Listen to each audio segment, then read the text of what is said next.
Welcome back to the channel एडिटी once again.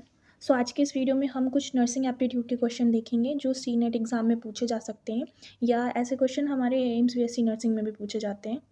तो nursing aptitude जो सब्जेक्ट है जो सी नेट में पूछा जाता है, तो इसमें बेसिकली क्या पूछा जाता है, जो हमारी ह्यूमन बॉडी से रिलेटेड जो चीज़ें हैं या नर्सिंग टर्मिनोलॉजी से रिलेटेड कुछ जो चीज़ें हैं जो बेसिक हमें नॉलेज होनी चाहिए नर्सिंग से रिलेटेड, उससे रिलेटेड क्वेश्चंस होते हैं। ठीक है, तो इसमें जो भी मैं क्वेश्चंस बताऊंगी वो नर्सिंग से बेसिक रिलेटेड क्वेश्चंस हैं और हमारी ह्यूमन फिजियोलॉजी और हमारी बॉडी से बेसिक रिलेटेड क्वेश्चंस होते हैं। ठीक है, तो फर्स्ट क्वेश्चन यहाँ पे हमारा बोल रहा है that what is the normal adult blood pressure range. तो इसमें एडल्ट का जो ब्लड प्रेशर होता है नॉर्मली कितना होता है।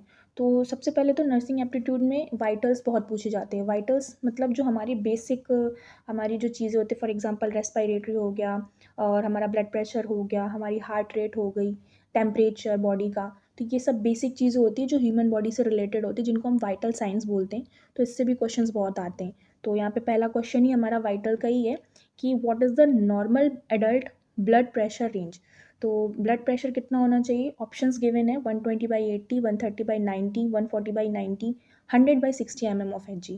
तो इसमें करेक्ट आंसर होगा हमारा A, that is 120/80 mm of H G, जिसमें जो 120 होता है वो हमारा सिस्टोलिक ब्लड प्रेशर होता है एंड जहाँ पर ये 80 दिया हुआ है बाई 80, वो 80 होता है हमारा डायस्टोलिक ब्लड प्रेशर। कई बार क्वेश्चन ऐसे भी पूछ लेता है कि what is the systolic blood pressure of adult human being, तो फिर हमारा ऑप्शन 120 हो जाएगा। ठीक है, वैसे नॉर्मली ब्लड प्रेशर जो होता है वो 120/80 होता है, जिसमें 20 होता है सिस्टोलिक एंड 80 होता है डायस्टोलिक। ऑलराइट, तो इसको आप लोग याद रखिएगा।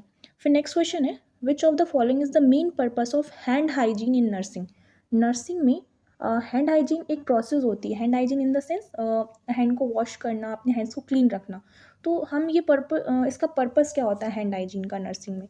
ऑप्शंस गिवन है to prevent the spread of infection से बचने के लिए, to reduce the skin irritation या स्किन इचिंग को कम करने के लिए, टू रिलैक्स द हैंड को रिलैक्स करने के लिए, या फिर टू मेक हैंड सॉफ्ट या हैंड्स को सॉफ्ट बनाने के लिए।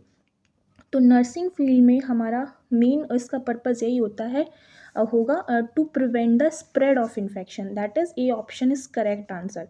हम हैंड वॉशिंग इसीलिए करते हैं ताकि जो इन्फेक्शन है वो आगे स्प्रेड ना हो सके। हम लोग हाथ क्यों धुलते हैं, क्योंकि हमारे हाथ में जो बैक्टीरिया जो जर्म्स होते हैं वो हट जाएँ धुलने के बाद, जिससे कि जो इन्फेक्शन है वो हमारे माउथ के थ्रू हमारी बॉडी में ट्रांसफ़र ना हो। इसीलिए तो हम हैंड वॉशिंग करते हैं। इसीलिए हैंड हाइजीन का मेन जो पर्पस होता है नर्सिंग में यही होता है to prevent the spread of infection. Next question है what is the first priority in nursing care for a patient in shock. अगर कोई पेशेंट शॉक में चला गया है तो सबसे पहली प्रायोरिटी क्या होगी नर्सिंग केयर की, हमें क्या करना होगा सबसे पहले। तो ऑप्शन गिवन है administer oxygen, elevate the legs, give IV fluid, monitor vital sign. Administer oxygen मतलब क्या हमें उसे ऑक्सीजन देनी पड़ेगी या फिर उसके एग्स को एलिवेट यानी ऊपर करके रखना होगा। Give IV fluid in the sense हमें उसे NSRL वगैरह चढ़ाना होगा, या फिर उसके वाइटल साइंस मतलब वही टेम्परेचर BP वगैरह मॉनिटर करना होगा। तो करेक्ट आंसर इसका होगा C, that is give IV fluid. अगर कोई पेशेंट शॉक में चला जाता है तो हमें उस केस में उसको IV फ्लूइड NS या RL वगैरह तुरंत एडमिनिस्टर करना होता है, इसीलिए सी ऑप्शन इसका करेक्ट आंसर होगा। तो याद रखना ये चीज़ कि अगर कोई पेशेंट शॉक में जाता है तो IV फ्लूइड देना सबसे ज़्यादा प्रियोरिटी में होगा। ठीक है, फिर क्वेश्चन है which of the following is a common sign of hypoglycemia. Hypoglycemia का सबसे कॉमन साइन क्या होता है। हाइपोग्लाइसीमिया मतलब लो ब्लड शुगर लेवल, मतलब ब्लड में शुगर लेवल अगर कम हो जाता है या ग्लूकोज लेवल कम हो जाता है तो उसे हम हाइपोग्लाइसीमिया बोलते हैं। तो हाइपोग्लाइसीमिया के केस में सबसे कॉमनली हमें क्या देखने को मिलेगा बॉडी में कि पेशेंट हाइपोग्लाइसीमिक है। ऑप्शन है एक्सेसिव थर्स्ट, बहुत ज़्यादा प्यास लगेगी, कन्फ्यूजन मतलब कुछ समझ नहीं आएगा, हेडेक होगा, चक्कर आएंगे, इंक्रीज यूरिनेशन बहुत ज़्यादा यूरिनेशन होगा यानी बहुत ज़्यादा वॉशरूम जाने की अर्ज होगी, डी ड्राई स्किन ड्राई होने लगेगी। तो इसका करेक्ट आंसर होगा बी यानी कि कन्फ्यूजन। जब हमारी बॉडी में ग्लूकोज लेवल कम होता है तो ऑब्वियसली बात है हमें हेडेक होता है, चक्कर आते हैं। तो confusion is the correct option. Next question है which of the following is a non verbal form of communication in nursing. Nursing में कौन सा ऐसा ऑप्शन है जो नॉन वर्बल फॉर्म होता है कम्युनिकेशन का? कम्युनिकेशन मतलब बातचीत, एक पर्सन से दूसरे पर्सन में इंफॉर्मेशन का ट्रांसफ़र होना। तो कम्युनिकेशन भी दो टाइप का होता है, एक होता है वर्बल और एक होता है नॉन वर्बल। तो वर्बल मतलब जो बोल के, लैंग्वेज के थ्रू जो हम कम्युनिकेशन करते हैं, जैसे कि हम एक दूसरे से बात कर रहे हैं तो वो वर्बल हो गया। और नॉन वर्बल, बोल कोई नहीं रहा है लेकिन हम देख रहे हैं या आँखों से इशारे कर रहे हैं, जेस्चर्स जो हम बोलते हैं जिनको, या कोई फेशियल एक्सप्रेशन दे रहे हैं, तो उन्हें हम नॉन वर्बल कम्युनिकेशन बोलते हैं। तो इसमें से वही पूछ रहा है कि कौन सा ऐसा ऑप्शन है जो नॉन वर्बल कम्युनिकेशन का एग्जाम्पल हो सकता है। ऑप्शन गिवन है स्पीकिंग टू द पेशेंट, तो स्पीकिंग यानी बोल रहा है, तो ये तो वर्बल कम्युनिकेशन में हो गया। दूसरा है राइटिंग इन द चार्ट, लिख कर। फिर है hand gestures, making phone calls. तो मैंने अभी बताया कि नॉन वर्बल में कोई भी फेशियल एक्सप्रेशन या फिर कोई जेस्चर यानी कुछ एक्टिविटी कर रहा है, वो एक तरह से बोलते हैं इशारे कर रहा है, तो उसको हम बोलते हैं जेस्चर्स, तो नॉन वर्बल कम्युनिकेशन में आता है। तो हैंड से अगर हम मतलब हाथों से कुछ एक्टिविटी करके दिखा रहे हैं लेकिन हम बात नहीं कर रहे हैं, तो वो नॉन वर्बल कम्युनिकेशन में आएगा। इसीलिए सी ऑप्शन इसका करेक्ट आंसर होगा, दैट इज़ हैंड जेस्चर्स। फिर है the primary purpose of a nasogastric tube is. Nasogastric tube का सबसे मेन पर्पस क्या होता है? नेजोगैस्ट्रिक ट्यूब हम एनजी ट्यूब के नाम से भी जानते हैं शॉर्ट में, दैट इज़ नेजोगैस्ट्रिक ट्यूब। तो एनजी ट्यूब आपने देखा होगा, हॉस्पिटल्स में बहुत सारे पेशेंट होते हैं जिनकी नाक में एक नली डली होती है, क्योंकि वो पेशेंट मुंह से लाइक खा नहीं सकते, उनके माउथ में अल्सर है, कोई प्रॉब्लम है या अनकॉन्शियस पेशेंट है, तो वो कुछ मुंह से खा नहीं सकता, तो उनकी नाक से एक नली डाली जाती है, और जो भी फूड होता है उसको सॉल्युबल फॉर्म में नोज़ के थ्रू स्टमक में पहुंचाते हैं ताकि उसकी फीडिंग होती रहे। ठीक है, तो उसको हम बोलते हैं एनजी ट्यूब। तो एनजी ट्यूब का मेन पर्पस क्या हुआ? Provide oxygen, administer medication, drain stomach content, feed the patient. तो D option is the correct answer, that is feed the patient. मतलब पेशेंट को न्यूट्रिशन प्रोवाइड करते रहने के लिए हमें एनजी ट्यूब डालनी पड़ती है, इसीलिए नेजोगैस्ट्रिक ट्यूब का मेन पर्पस यही होगा, to feed the patient. Next question है the correct technique for inserting a urinary catheter in a female patient is. कोई फीमेल पेशेंट है, उसमें यूरिनरी कैथेटर को डालने का सही टेक्निक क्या होता है? यूरिनरी कैथेटर आपने देखा होगा, काफ़ी सारे पेशेंट हॉस्पिटल में ऐसे होते हैं जिनको फ्रीक्वेंट यूरिनेशन होता है, तो वो लोग एक यूरिनरी बैग टंगा होता है, उसमें मतलब जो भी वो टॉयलेट वगैरह होती है वो उसमें स्टोर होती रहती है, उसे हम बोलते हैं यूरिनरी बैग, और वो होता है कैथेटर के थ्रू बॉडी से कनेक्ट होता है पेशेंट के, तो उसको हम बोलते हैं यूरिनरी कैथेटर। तो यूरिनरी कैथेटर को मतलब इंसर्ट करने का सबसे सेफ टेक्निक क्या होता है, वही पूछ रहा है। तो इसमें कुछ ऑप्शंस हैं। Insert the catheter without sterilization, बिना स्टेरलाइजेशन के कैथेटर को इंसर्ट करना। Use sterile gloves and maintains aseptic technique, sterile gloves का यूज़ करके और एसेप्टिक टेक्निक का यूज़ करके कैथेटर को डालना। Insert without lubricating the catheter, बिना लुब्रिकेट किए कैथेटर को डालना। Insert the catheter at 90 degree angle. तो इसका करेक्ट आंसर होगा B, that is use sterile gloves, मतलब साफ़ सुथरे ग्लव्स का यूज़ करना है। And maintain aseptic technique, aseptic मतलब होता है फ्री फ्रॉम इन्फेक्शन, मतलब कोई भी ऐसी टेक्निक का यूज़ नहीं करना जिससे इन्फेक्शन और स्प्रेड हो, तो एसेप्टिक टेक्निक का यूज़ करना है, इसीलिए हमारा B option is the correct answer. फिर है what is the most common route of drug administration for immediate effect. हम चाहते हैं कि हमें जल्दी इफेक्ट देखने को मिले बॉडी में, तो हम सबसे जो most common route of drug administration होता है वो क्या होता है? रूट ऑफ ड्रग एडमिनिस्ट्रेशन का मतलब कौन सा तरीका जिससे हम दवाई दें पेशेंट को, जिससे हमें इमीडिएट यानी जल्द तुरंत इफेक्ट मिले। तो उसके कुछ ऑप्शंस हैं, ओरल, इंट्रामस्कुलर, इंट्रावीनस, सबक्यूटेनियस। तो करेक्ट आंसर होगा सी, दैट इज़ आईवी। आपने देखा होगा जब हम कोई चीज़ मुंह से खाते हैं, फॉर एग्जांपल हमने दवाई ली, मेडिसिन, तो वो थोड़ी देर बाद असर करती है, लेकिन वही चीज़ अगर हमने इंजेक्शन ले लिया हो सीधा, आईवी फ्लूइड मतलब आईवी इंट्रावीनस हमने इंजेक्शन ले लिया हो ब्लड में, तो वो जल्दी अफेक्ट करेगी। इसीलिए आईवी वाला जो रूट ऑफ ड्रग एडमिनिस्ट्रेशन होता है वो इमीडिएट अफेक्ट शो करता है, दैट्स वाई सी यानी intravenous option is the correct answer. फिर है which of the following action is appropriate when performing a sterile dressing change. कौन सा इसमें ऐसा ऑप्शन है जो एकदम करेक्ट है जब आप ड्रेसिंग कर रहे हो, स्टेराइल ड्रेसिंग कर रहे हो। हमने देखा होगा ना, हॉस्पिटल में काफ़ी बार होता है कि कट लगता है या चोट लगी होती है, तो जो डॉक्टर्स होते हैं वो ड्रेसिंग करते हैं पेशेंट की, तो उस टाइम पे हमें किस चीज़ का सबसे ज़्यादा ध्यान रखना है? ऑप्शन है touch the inner surface of the sterile dressing, जो अंदरूनी पार्ट होता है ड्रेसिंग का उसको छूना है।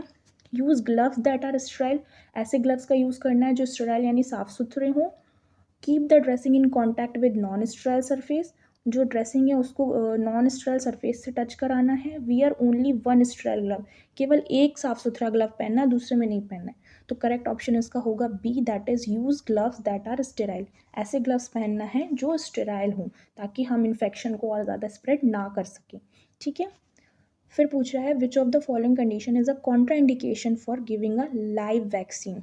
हमने देखा होगा बहुत सारे टाइप ऑफ वैक्सीन्स होते हैं, बच्चों को वैक्सीनेशन मतलब टीकाकरण किया जाता है बचपन में, ताकि आगे चल के उन्हें कोई बीमारी ना हो। फॉर एग्जांपल के लिए पोलियो वैक्सीन आपने देखा होगा, बहुत बार टीवी में भी देखा होगा, 2 बूंद जिंदगी ऐसा टाइप्स। तो ये सब जो ये पोलियो वगैरह है, ये सब वैक्सीन्स होती हैं जो दी जाती हैं बचपन में ही। ठीक है, तो वैक्सीन के टाइम पे क्या कॉन्ट्रा इंडिकेशन, कॉन्ट्रा इंडिकेशन का मतलब क्या चीज़ हमें फॉलो नहीं करनी है। तो ऑप्शन है pregnancy, mild cold, fever, mild headache. तो ऐसी कौन सी कंडीशन है जिसमें लाइव वैक्सीन हमें नहीं देनी है। कॉन्ट्रा इंडिकेशन मतलब मना है। फिर यहाँ पे नेक्स्ट क्वेश्चन बोल रहा है which of the following is the most appropriate action when a patient has a sudden onset of shortness of breath. पहले इस क्वेश्चन का मतलब समझते हैं। यहाँ पे बोल रहा है कि एक पेशेंट है, उसे sudden onset of shortness of breath हो रही है। शॉर्टनेस ऑफ ब्रीथ का मतलब सांस लेने में दिक्कत हो रही है।